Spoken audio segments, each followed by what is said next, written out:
Hello, citizens of the Nigelverse. It's Nigel once again, and this is going to be another wrestling review. And today we have a bit of a double feature. I have two matches. It's two matches that took place on the same night at rough, kind of the same time. For a lot of people, as we continue our look at the Monday Night Wars, for a lot of people, this was WCW's Waterloo. Now, there's an old saying, hey, be careful what you say. And sometimes, and the best thing to say is to say nothing at all. And that's something that WCW had to learn the hard way. I'm talking about both, uh, both on WCW side, Kevin Nash versus Hollywood Hulk Hogan for the WCW World Championship, and on Raw, Mankind versus The Rock for the WWF Championship.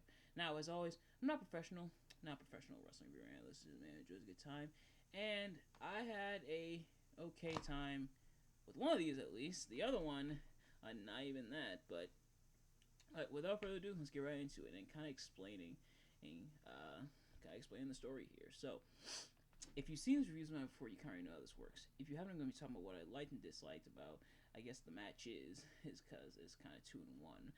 And so, why not? Let's start with I would say, yeah, let's start with WCW, who essentially, because they kind of caused this. Oh, um, so there was a time, if you can believe it, where Raw wasn't taped or wasn't live.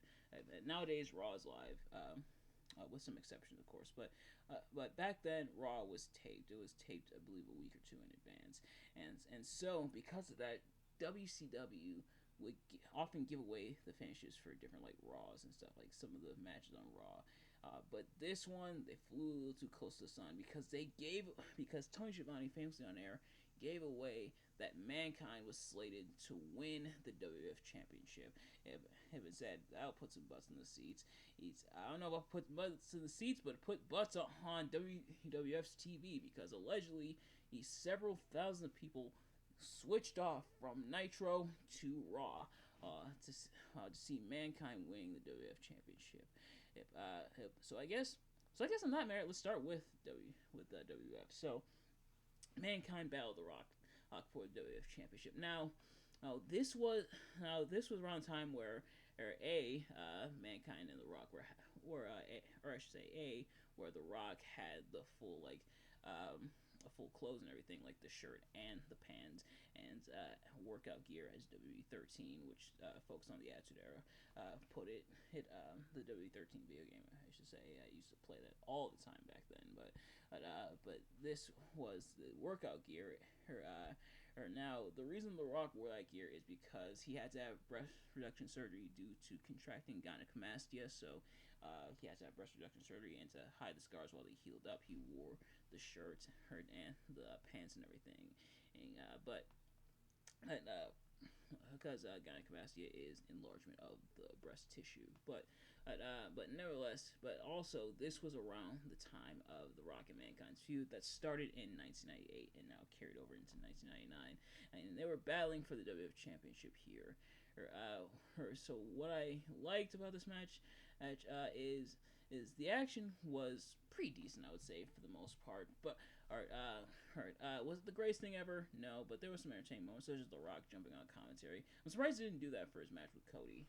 And this match is no disqualification and pretty much as it was mandated by the corporation for this to be no disqualification, allowing The Rock to nail Mankind with as many weapons as possible to really damage Mankind. And DX, who was at ringside alongside the corporation, and eventually had enough when Ken Shamrock came in and attacked Mankind with the chair. So DX got involved, and then the glass shattered. Huge pop as Stone Cold Steve Austin showed up and beat down The Rock, gave him the stunner, and pulled Mankind on top of The Rock.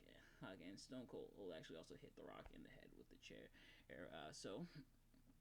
Pulling Mankind on top of of The Rock in order for Mankind to get the pin and the WWE Championship, and the crowd definitely loved it. Like Mankind winning the championship definitely felt earned. It definitely felt cathartic.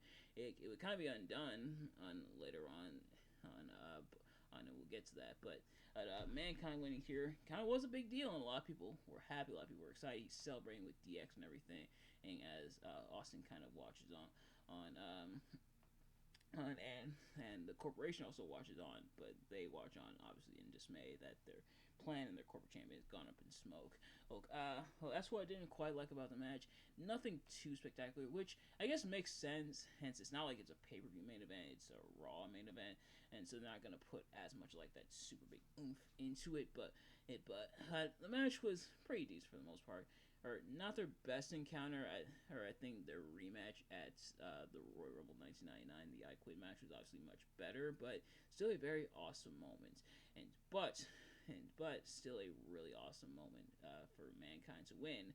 And however, what did the people who stuck with WCW, what was their award for sticking by? The finger poke of doom. That was it. The match was Kevin Nash versus Hollywood Hulk Hogan for the World Championship. Now, normally I skip the entrances, but this time I'm as I was trying to fast forward through, I saw Kevin Nash's entrance, and he was coming out. He was the champion. He had beaten Goldberg for the championship at Starrcade 1998, sapping his undefeated streak with some help from Scott Hall and Taser, of course. Kevin Nash walking out and getting the pyro and everything.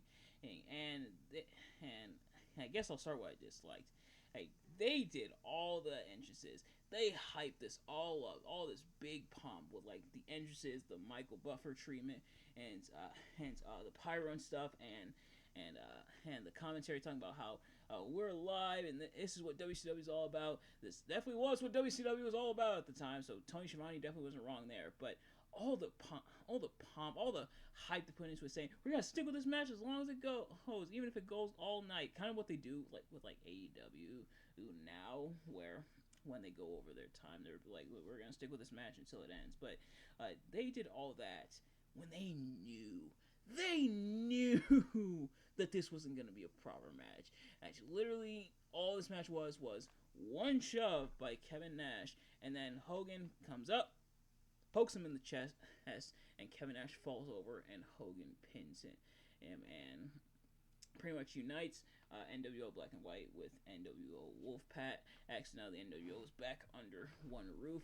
Goldberg, who was arrested earlier in the show, I believe, as the commentary was alluding to, comes back, tries taking out the NWO, but they gang up on him. He's even tased. He's spray painted by Hogan and company. They spray paint him. So so it wasn't an accident for Scott Hall. They treated it like Scott Hall did it, and Kevin Nash was kind of like unaware, none the wiser. But I guess it was the plan all along. So Kevin Nash and it's such like it's already one thing that is a non-match in your main event. And for your top prize, and this is the type of shenanigans that you pull.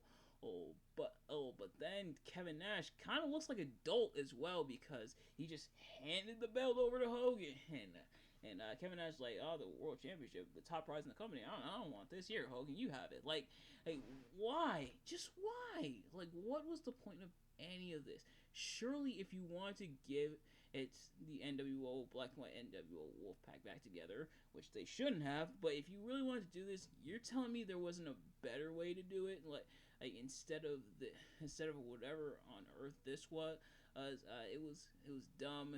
Nobody looked good. At least the good stuff is the post match stuff was a lot more interesting, with Goldberg attempting to fight back and then taken out by the rest of the NWO. But that's really about it. So. This apparently was the moment. This was essentially like the turning point in the Monday Night Wars, and as I mentioned earlier when I did this week's analysis, this week's episode of the Monday Night Wars, if you haven't already, go check that out. But as I mentioned, this was it for WCW. They never beat Raw in the ratings again. They didn't beat Raw in the ratings this night either, as we saw in the ratings. But WCW was pretty much this was their fall from grace, and this definitely was. A lot of people felt like this was definitely what kicked it off. Admittedly, they had kind of been inching towards it, but this is really what kicked it into high gear, kind of the fall from grace for WCW. Now, would this have been the case had Tony Schiavone decided not to open his mouth to get away with the finish? Who knows? But definitely, and who knows even if that is what had apparently triggered it. But it is very telling that WCW never beat Raw in the ratings again, especially when Raw was offering this awesome cathartic moment for someone that was so beloved and meanwhile WCW fans got to witness this pile of pointlessness. Like, hey, I imagine it probably a case of them underestimating how much people want to see Mankind win the championship, but it's such a boneheaded move, especially for your competition, and kind of giving your competition free publicity. Like, could you imagine if AEW did something like this, or even if WWE did something like this, gave away that finish for no reason? Like, it'd be bizarre, it'd be dumb, and WCW pretty much walked away with egg on their face. So speaking of which, here's hoping Tony Schiavone does nothing like this again while he's in AEW. But nevertheless, that's going to do it for this review. Thank you all so much for watching. I hope you enjoyed. If you did, please do me a favor. Like, comment, subscribe, share with your friends, and turn on post notifications so you know every time I upload a video so you can see as soon as it drops. And let me know in the comments below your thoughts on these matches. One in quotation marks, admittedly, but let me know in the comments below your thoughts. Do you like his review? Do you like these matches? Is again in quotation marks for one of them, but nevertheless, thank you all so much for watching. Thank you all so much for watching. I will see you guys later. Peace.